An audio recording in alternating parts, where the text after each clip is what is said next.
نہیں، بچوں کا بھی بہت حق ہوتا ہے والدین کے اوپر. اولاد کے جو حقوق ہوتے ہیں، بچوں کے جو حقوق ہوتے ہیں، وہ دو طرح سے. کچھ حقوق ایسے ہیں جو پیدائش سے پہلے ہی شروع ہو جاتے ہیں. ابھی بچے کی پیدائش نہیں ہوئی ہے لیکن بچوں کے حقوق آپ کی زندگی میں اس کی شروعات ہو چکی ہے. کیسے؟ سب سے پہلا حق یہ ہے کہ اس بچے کے لیے اچھی ماں کا انتخاب کریں. آپ کسی سے بھی شادی نہ کر لیں.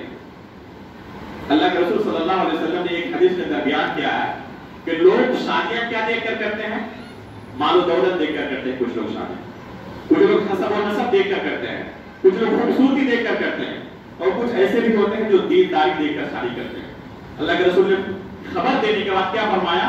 فَظْفَرْ بِذَاتِ الدِّينِ تَرِبَتْ يَدَاكَ. دیندار خاتون سے آپ شادی کریں تو اولاد آپ کی مطیع و فرمانبردار کب ہوگی؟ جب آپ نے اس کے لیے کسی نیک خاتون کا انتخاب کیا ہوگا بطور ماں. اس لیے کہ بیٹے کی زندگی پر، اولاد کی زندگی پر سب سے زیادہ اثر کس کا ہوتا ہے؟ اس کی ماں کا ہوتا ہے. یہ بہت مشکل ہے، شاذ و نادر ایسے واقعات ہوتے ہیں کہ کوئی ماں صالحہ نہ ہو، فاحشہ ہو، اور اس پیٹ سے بہت ہی نیک بچہ پیدا ہو. یہ بہت ہی کم ہوتا ہے. اس لیے سب سے پہلے اس بچے کا حق یہ ہے کہ اس کے لیے کسی اچھی ماں کا انتخاب کریں. پھر اللہ رب العالمین سے دعائیں کریں، بکثرت دعا کریں. اللہ رب العالمین آپ کو صالح اولاد عطا کرے. ابراہیم علیہ السلام کیا دعا کرتے تھے؟ رب ہب لی من الصالحین. کب دعا کرتے تھے؟ 80 سال کی عمر ہو چکی تھی، بڑھاپے کے عالم میں، اولاد کی نعمت سے محروم ہے. اس کے باوجود نہیں کہتے. آج دیکھیں کہ کچھ لوگوں کو کہتے ہوئے کہ اللہ کوئی بچہ عطا کر، جبکہ وہ لگڑا لوڑا ہی کیوں نہ ہو، دانا پہلا ہی کیوں نہ ہو، لیکن کوئی بچہ تو ملے نہیں. کبھی اس طرح کی دعا نہیں کرنی چاہیے. والدین کی دعا بچے کے حق میں قبول ہوتی ہے. اس لیے ہمیشہ ایک دعا کریں اپنے بچے کے لیے. اللہ تعالیٰ سے دعا رب ہب لی من الصالحین، اللہ ایک نیک لڑکا عطا کر. تو بچے کے لیے دعا کرنا. ابھی وہ ماں کے پیٹ میں آیا نہیں، ماں کے پیٹ میں آنے کے بعد اس کا حق اب اور زیادہ بڑھ جاتا ہے. اس کی رعایت کرنا، اس کے ماں کی دیکھ بھال کرنا تاکہ بچہ صحیح سالم دنیا کے اندر آئے. پھر دنیا کے اندر آنے کے بعد اس کے حقوق اور زیادہ بڑھ جاتے ہیں. پہلا حق یہ ہوتا ہے کہ اس کا اچھا سا نام رکھیں. بہت سارے لوگ اس کی پرواہ نہیں کرتے، بلکہ بہت سارے لوگ کیا کرتے ہیں؟ کسی فلم اسٹار کے نام پر اپنے بچے کا نام رکھتے ہیں. اللہ کے رسول صلی اللہ علیہ وسلم نے بہت سارے ایسے لوگ صحابہ اکرام میں بھی تھے، اسلام لانے سے پہلے ان کے والدین نے جو نام رکھا تھا، اگر کسی کا نام اچھا نہیں ہوتا، اس کے اندر معصیت کا کوئی پہلو ہوتا، نافرمانی اور اللہ رب العالمین کی ناراضگی کا، تو اس نام کو بدل دیتے تھے اللہ کے رسول صلی اللہ علیہ وسلم. سب سے بہترین نام عبداللہ اور عبد الرحمن ہے. اسی طرح انبیاء کے نام پر نام رکھنا، صحابہ اکرام کے نام پر نام رکھنا، صالحین علماء کے نام پر نام رکھنا. لیکن آج کل فیشن کیا بن گیا ہے؟ کسی ایسے نام کا انتخاب کریں جو کسی دوسری دنیا کا بیتال بادشاہ ہو. افسوس کہ جب کوئی شخص پوچھتا ہے کہ میرے یہاں ولادت ہوئی ہے، کوئی اچھا سا نام بیان کر دے، کسی صحابی کے اوپر، کسی عالم دین کے نام کے اوپر نام رکھنے کا آتا ہے، تو کہتے ہیں یہ نام تو بہت زیادہ ہے لوگوں کے در. کوئی ایسا نام بتائے جو نادر ہو، کسی کا نام نہ ہو پورے علاقے میں. اس طرح کی فرمائش ہوتی ہے، گرچہ معنی کے اعتبار سے اس کے اندر کتنے ہی فساد کیوں نہ ہو. بہت سارے لوگ ایسا بھی نام رکھتے ہیں جو رکھنا جائز بھی نہیں ہوتا، جیسے شاہنشاہ. بہت سارے لوگ کا نام رہتا ہے. بہت سارے لوگ عبد کی نسبت کرتے ہیں کسی ایسے نام کی طرف جو کہ اللہ کا نام نہیں ہوتا. ظاہر سی بات ہے کہ ایسے ناموں کا رکھنا جائز نہیں. تو اچھا سا نام انتخاب کریں، پھر 7ویں دن اس کا عقیقہ کریں. یہ حق ہے بچے کا. اگر آپ کے پاس استطاعت ہے، اس کے باوجود آپ نے یہ حق ادا نہیں کیا، تو وہ رہن کی صورت میں آپ کے گلے پر لٹکا ہوا رہے گا. اور قیامت کے دن جو بچوں کی شفاعت کے تعلق سے خوشخبری ملی ہے کہ بچے اپنے والدین کے لیے شفاعت کریں گے، تو ایسے بچے شفاعت نہیں کریں گے جن کے والدین نے عقیقے کا حق ادا نہیں کیا تھا. حق تلفی کی تھی، استطاعت تھی لیکن پرواہ نہیں تھی کوئی، یہ حق تلفی ہے. اس کے بعد اس کی تربیت کرنا، اللہ اور اس کے رسول کی محبت اس کے دل میں ڈالنا، وہ اللہ رب العالمین کو پہچانے اللہ کہاں ہے، اللہ کون ہے۔ 7 سال کی عمر ہو جائے تو اس کو نماز کی تعلیم دینا، یہ بچے کا حق ہے آپ کے اوپر، اور 10 سال کی عمر ہو جائے پھر بھی نماز نہ پڑھے تو اسے نماز کے لیے مارنا۔ لیکن کب مارنا ہے آپ نے غور کیا؟ کس عمر میں؟ 10 سال کی عمر میں۔ اور تعلیم کب دینی ہے؟ 7 سال کی عمر میں، یعنی تعلیم کا مرحلہ کتنے سال کا ہے؟ 3 سال کا۔ اگر کسی والد نے، کسی والدہ نے اپنے بچے کو مسلسل 3 سال تک نماز کی تعلیم دی ہو تو 10 سال کی عمر پہنچ جانے کے بعد وہ بچہ بے نمازی ہو سکتا ہے؟ نوبت آئی مانگنے کی؟ شاذ اور نادر ایسا ہوگا کہ والد نے محنت کی ہو، اپنی ڈیوٹی نبھائی ہو، حق ادا کیا ہو، اس کے بعد بھی اسے مارنے کی نوبت پڑے۔ یہ مارنے کی نوبت کب آتی ہے؟ جب انہوں نے خود اس بچے کی حق تلفی کی ہو۔ کچھ لوگ پوچھتے ہیں، ایک مرتبہ میں سن رہا تھا ایک شیخ کا درس، ایک شخص نے سوال کیا شیخ سے کہ میرے بیٹی کی عمر ہو چکی ہے 10 سال اور وہ نماز نہیں پڑھتا ہے، تو کیا میں اسے مار سکتا ہوں؟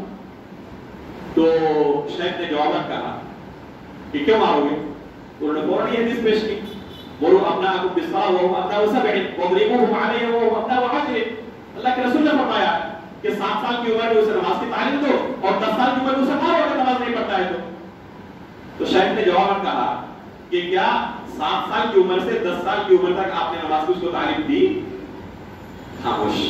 سوال کرنے والا خاموش، کا جواب نہیں دے رہا۔ تو شیخ کہہ رہے ہیں کہ پہلے ماں آپ کے اوپر پڑھنی چاہیے کہ آپ نے اس کی حق تلفی کی۔ اب جب مارنے کی بات یہ ہے تو آپ کو مارنے کا بڑا شوق ہے، تو پہلے ماں آپ کو پڑھنی چاہیے کہ آپ نے اس کی حق تلفی کی ہے۔ تو یہ اولاد کا حق ہے کہ اس کی تربیت کریں۔ جب کوئی والد اس طرح تربیت کرتا ہے تو ایسے اولاد ان کے لیے صدقہ جاریہ ہوتے ہیں۔ حدیث میں آیا نا کہ جب انسان کی وفات ہو جاتی ہے تو اعمال کا دروازہ بند ہو جاتا ہے سوائے 3 کے، ان میں سے ایک کیا ہے؟ ولد صالح یدعو لہ، نیک بچہ اپنے والدین کے لیے دعا کرے۔ تو یہ بچہ نیک کب ہوگا؟ جب والدین نے اس کی صحیح تربیت کی ہوگی۔ ایسا نہیں ہو سکتا کہ والدین اپنے گھر میں گھر کا ماحول غیر اسلامی بنائے ہوئے رکھے، شراب پینے والا ہو، بیڑی سگریٹ پینے والا ہو، دن بھر گانے بجانے اس گھر میں چلتے رہتے ہوں، اور اس گھر کے اندر پرورش پانے والا کوئی بچہ نیک اور صالح بن جائے۔ ہو سکتا ہے ایسا؟ بہت مشکل ہے، ناممکن نہیں ہے، بہت مشکل ہے۔ تو بچوں کی صالحیت کا ایک لازمی معنی یہ ہے کہ والدین بھی اچھے ہیں، انہوں نے تربیت کی تب وہ بچہ صالح بنا، نیک بنا۔ اس لیے اگر آپ چاہتے ہیں کہ بچے آپ کے لیے صدقہ جاریہ بنے تو ان بچوں کی آپ تربیت بھی کریں، یہ بچوں کا حق ہے جو آپ کے اوپر۔ اگر آپ یہ حقوق ادا نہیں کرتے تو ابھی میں نے جیسے کہ شروع میں کہا لَتُؤَدُّنَ الْحُقُوقِ إِلَىٰ أَهْلِهَا يَوْمَ الْقِيَامَةِ، یہ تمام کے تمام آپ کے خلاف کھڑے ہو جائیں گے قیامت کے دن کہ یہ والد محترم ہیں، یہ اماں ہر کام کا خیال رکھتے تھے، ذرا سی بھی تکلیف پہنچتی فوراً اس کو دور کرنے کی کوشش کرتے۔ ہم اسپتال نہیں جانا چاہتے، زبردستی ہمیں لے جاتے، تھوڑی سی طبیعت خراب ہوتی، لیکن کبھی نماز کی انہوں نے ہماری تربیت نہیں کی، کبھی نماز کے لیے انہوں نے نہیں کہا، کبھی نیک کام کا حکم نہیں دیا، برائی کے اندر مبتلا ہوتے تھے کبھی اس سے باز رہنے کی تلقین نہیں کرتے تھے۔ ہم کسی کو دھوکہ دیتے تو ہماری پیٹھ تھپتھپاتے کہ واہ میرا بیٹا اتنا ہوشیار ہو گیا، لوگوں کو دھوکے دے رہا اور کوئی اس کو پکڑ نہیں پا رہا۔ تو ظاہر سی بات ہے کہ ایسے بچے صدقہ جاریہ بنیں گے؟ قطعاً نہیں۔ ایسے بچے کیا کریں گے؟ آپ کا گریبان پکڑیں گے قیامت کے دن۔ لیکن اگر آپ نے تربیت کی ہوگی تو پھر وہ آپ کے لیے شفاعت کریں گے، آپ کے لیے دعائیں کریں گے، آپ کا نامہ اعمال جاری رہے گا۔ تو یہ ہے بچوں کے حقوق۔ اس کے بعد آتا ہے زوجین کے حقوق۔ وقت بہت دیر ہو گیا، ابھی بہت سارے حقوق باقی ہیں۔ ظاہر سی بات ہے کہ اس کے لیے وقت چاہیے، اور ایسی چیز نہیں ہے کہ ہم سرسری طور پر گزر جائیں، اس لیے کہ اصل مقصد ہی سے کچھ سیکھنا۔ انشاءاللہ پھر کسی درس میں زوجین کے حقوق ہیں، شوہر کا حق ہے، بیوی کا حق ہے، بیوی کے حقوق پر مختصر گفتگو کریں۔ مسئلہ یہ ہے کہ بیوی کے حقوق کو بیان کریں تو شوہر ناراض ہو جائیں گے کہ ہمارے حقوق کو بیان نہیں کیا، اور شوہر کے حقوق بیان کرے تو بیوی ناراض ہو جائے گی کہ ہمارے حقوق بیان نہیں کیا۔ میں مختصر میں ذکر کر دیتا ہوں بہت ہی اختصار کے ساتھ۔ سب سے پہلے کیا بیان کیا جائے؟ شوہر کے اوپر جو حق ہے بیوی کا، یا بیوی کے اوپر جو حق ہے شوہر کا؟ جی کیا چاہتے ہیں؟ سب سے پہلے بیوی کے اوپر جو حق ہے شوہر کا سن لیں۔ جیسے کہ شیخ نے کہا کہ بیوی کے اوپر جو شوہر کا حق ہے، سب سے پہلا حق یہ ہے کہ شوہر کی اطاعت کرے۔ بہت ساری خواتین اسے معمولی سمجھتی ہیں، لیکن میری مائیں اور بہنیں یہ کوئی معمولی چیز نہیں ہے۔ وہ حدیث یاد کریں، اللہ کے رسول صلی اللہ علیہ وسلم کو جب ایک صحابی نے سجدہ کرنے کی اجازت طلب کی تو اللہ کے رسول نے کیا فرمایا کہ یہ ایسا حق ہے جسے صرف اللہ تعالیٰ کے لیے ہی ادا کیا جا سکتا ہے، اللہ کے علاوہ کسی کے لیے سجدہ کرنا جائز نہیں ہے۔ اگر اللہ کے علاوہ کسی کے لیے سجدہ کرنا جائز ہوتا تو کس کے لیے ہوتا؟ بیوی کو حکم دیا جاتا کہ اپنے شوہر کے لیے سجدہ کرے۔ اللہ اکبر۔ اس سے آپ شوہر کا مقام سمجھ سکتے ہیں کہ اللہ رب العالمین نے شوہر کو کیا مقام عطا کیا ہے۔ اللہ کے رسول کے لیے وہ سجدہ کرنا چاہتے ہیں، اللہ کے رسول خود اجازت نہیں دیتے، لیکن کہتے ہیں کہ اللہ کے بعد اگر جائز ہوتا کسی کے لیے سجدہ کرنا تو کس کے لیے ہوتا؟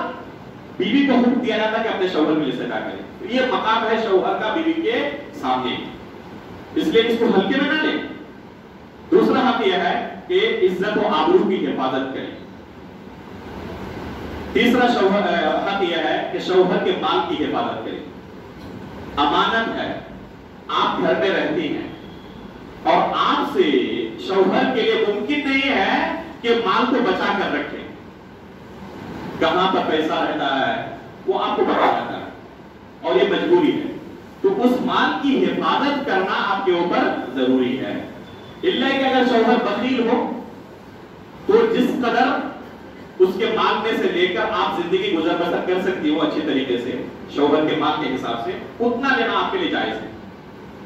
بعض شوہر ایسے بھی ہوتے ہیں جو بخیل ہوتے ہیں، جو پورا نام نفتہ نہیں دیتے، تو ایسی بیویوں کے لیے اگر شوہر بخیل ہو، پورا حق نہ دے رہا ہو، تو بیوی کے لیے جائز ہے کہ اس کے مال میں سے اتنا حصہ لے لے جس سے گھر کا خرچ اچھی طریقے سے چل جائے، لیکن ظلم نہ کرے۔ شوہر کے پاس استطاعت نہیں، اس کے باوجود فرمائشیں بہت لگتی ہیں، آج شاپنگ مال لے جانا ہے، آج یہ کرنا ہو، شوہر کے پاس استطاعت نہیں ہے تو پھر یہ جائز نہیں ہے۔ لیکن اگر بخیلی کرے تو اس مقدار میں لانا جائز ہے جس سے گھر چل سکے۔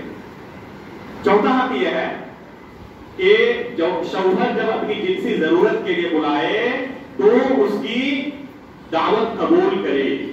بعض بیویاں اس سے بھی معمولی سمجھتی ہیں۔ شادی اللہ رب العالمین کی بہت بڑی نعمت ہے اور اس نعمت کے ذریعے انسان گناہوں سے بچا ہوا رہتا ہے۔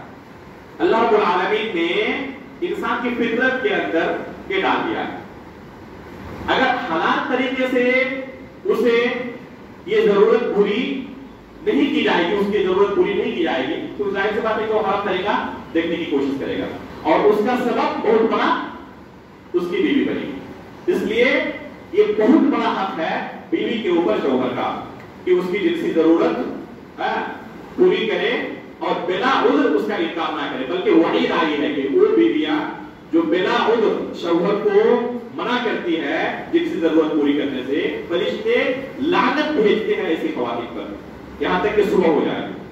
پانچواں حق یہ ہے کہ شوہر کی اجازت کے بغیر گھر کے اندر کسی کو داخل نہ ہونے دے۔ چھٹا حق یہ ہے کہ گھر کے کام کاج دیکھے اور شوہر کی خدمت کرے۔ یہ حق ہے بیوی کے اوپر، شوہر کی خدمت کرنا اور گھر کے کام کاج دیکھنا۔ شوہر کے اوپر بھی ضروری ہے کہ بیوی کی مدد کر دیا کرے، لیکن اصل جو ذمہ داری ہے گھر بار دیکھنے کی، وہ ذمہ داری کس کی ہے؟ بیوی کی ہے۔ شوہر کی خدمت کرنا یہ بیوی کے اوپر شوہر کا حق ہے۔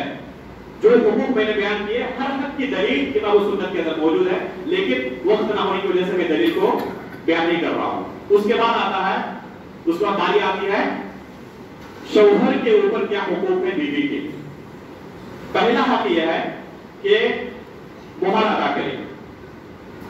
بہت سارے لوگ شادی کر لیتے ہیں اور بہت زیادہ مہر رکھ دیتے ہیں اور دل میں کیا ہوتا ہے کہ اسے ادا نہیں کرنا ہے۔ کچھ لوگ ہوتے ہیں اسے ادا نہیں کرنا ہے، بعد میں اسے وفات کے وقت یہ کرنا ہے، ٹارچر کرنا ہے کہ اب معاف کر دو۔ تو اس حالت میں کون سی بیوی ایسی ہوگی جو معاف نہیں کرے گی؟ یہ طریقہ جائز نہیں ہے. یہ آپ نے حق تلفی کی ہے بیوی. یہ پہلا حق ہے. شادی کے وقت بھی یہ حق اس کا بن جاتا ہے کہ آپ اسے مہر ادا کریں اور اتنا ہی مہر آپ متعین کریں جتنا دے سکتے ہو. ایسا نہیں کہ آپ کی استطاعت ہے 10,000 دینے کی اور آپ 10 کروڑ کر رہے ہیں, ظاہر بات ہے آپ دے نہیں سکتے. تو یہ حق تلفی ہوگی اور اس سے آپ بچ نہیں سکتے. دوسرا حق یہ ہے کہ اس کے نان نفقہ اور رہائش کا بندوبست کرے. نان نفقے کا اور رہائش کا بندوبست کرے, چاہے تنگ دست ہی کیوں نہ ہو. اس کے باوجود جتنی اس کی استطاعت ہے اس کے بقدر اسے اپنی بیوی کے نان نفقے کی اور رہائش کی اس کی بندوبست کی ضرورت ہے. اس کی دلیل و مجامع رمضان والی حدیث ہے. امام بخاری رحمہ اللہ نے اسے بیان کیا, اس پر باب قائم کیا ہے کہ ایک معسر ہو, یعنی جس کے پاس کچھ بھی نہیں ہے, اس کے اوپر بھی واجب ہے کہ اپنی بیوی کا خرچ اٹھائے, اس کے کھانے پینے کا انتظام کرے. تیسرا حق یہ ہے کہ اس کو دین کی تعلیم دے اور اللہ کی اطاعت میں اس کی مدد کرے. چوتھا حق یہ ہے کہ حق زوجیت, جنسی ضرورت جس طرح شوہر کی ہے بیوی کی بھی ہے, یہ مشترک حق ہے. تو بہت سارے شوہر ایسے نہیں ہوتے جو بیوی کے پاس نہیں جاتے. اس تعلق سے بھی اسے سوال کیا جائے گا, گرچہ وہ اللہ رب العالمین کی اطاعت میں زندگی گزار رہا ہو. عبداللہ بن عمرو بن عاص رضی اللہ تعالیٰ عنہ بہت ہی عبادت گزار تھے, رات بھر کیا کرتے تھے, تہجد میں گزارتے تھے. اللہ کے رسول نے پوچھا کہ کیسے قرآن ختم کرتے ہو؟ فرمایا کہ روزانہ ایک قرآن ختم کرتا ہوں. اللہ اکبر. ان کے والد نے ان کی شادی کر دی, روزانہ روزہ رکھتے تھے, روزانہ رات کو ایک قرآن ختم کر دیتے تھے. ان کے والد نے شادی کر دی کہ شادی ہو جائے گی تو کیا کریں گے ہوئے, اور دوسرا منٹ دے سکتا ہوں, شادی ہو جائے گی تو پھر بیوی آ جائے گی گھر میں تو عبادت کے اندر کچھ کمی آ جائے گی. کچھ دنوں کے بعد ان کے والد عمرو بن عاص رضی اللہ تعالیٰ عنہ اپنی بہو کے پاس گئے اور پوچھا اپنے بیٹے کے سلسلے میں کہ تمہارے شوہر کیسے ہیں؟ بہت تعریف کی ان کی بیوی نے کہ بہت ہی اچھا شخص ہے, لیکن آخر میں ایک جملہ کہا, اس کے سوائے اس کے کہ وہ میرے بستر پر نہیں آتی. ان کے والد فکر مند ہو گئے کہ جس کام کے لیے میں نے شادی کی تھی وہ مقصد ہی پورا نہیں ہوا. شادی اس لیے کی تھی تاکہ عبادت کے اندر کچھ کمی آئے اور بیوی کو کچھ وقت دے. تو پھر اللہ کے رسول کے پاس شکایت کر دی. اللہ کے رسول نے بلایا, پوچھا کیا ہے. سب کچھ سننے کے بعد اللہ کے رسول نے کیا فرمایا, ان لزوجک علیک حقا, تمہاری بیوی کا تمہارے اوپر حق ہے. اللہ کے رسول نے کئی حقوق بیان کیے, تمہارے جسم کا حق ہے, زائرین کا جو مہمان ہیں ان کا حق ہے, اور بھی دوسرے لوگوں کا حق ہے. فَآتِ كُلَّ ذِي حَقٍّ حَقَّهُ, اس لیے تمام لوگوں کے حقوق ادا کرو. تو یہ نہیں کر سکتے کہ اللہ کی, وہ کیا کرتے تھے, اللہ کی عبادت میں مشغول رہتے تھے, جس وجہ سے اپنی بیوی کا حق ادا نہیں کر رہے تھے, اس کے باوجود وہ بچ نہیں سکے. اب اگر کوئی شخص اپنی بیوی کا حق ادا نہ کرے اور اللہ کی عبادت میں بھی نہیں رہا ہے, وہ بچ جائے گا؟ کس صورت میں بچ نہیں سکتا. تو یہ بیوی کا بہت بڑا حق ہے کہ اس کی جنسی ضرورت پوری کرے. اسی طرح پانچواں حق یہ ہے کہ اس کے ساتھ نرمی کا برتاؤ کرے. غور سے سنیں, بیوی کے ساتھ نرمی کا برتاؤ کرے اور اس کی تلخ کلامی پر صبر کرے. سنا آپ نے غور سے, اللہ رب العالمین نے خواتین کو پیدا کیا ہے. جیسے کوئی کمپنی کا مالک کوئی سامان مارکیٹ میں اتارتا ہے تو اس کے ساتھ ایک گائیڈ بک دیتا ہے نا, اس کو اس طرح استعمال کرنا ہے, اس لیے کہ وہ جس نے اس سامان کو تیار کیا سب سے بہتر جانتا ہے.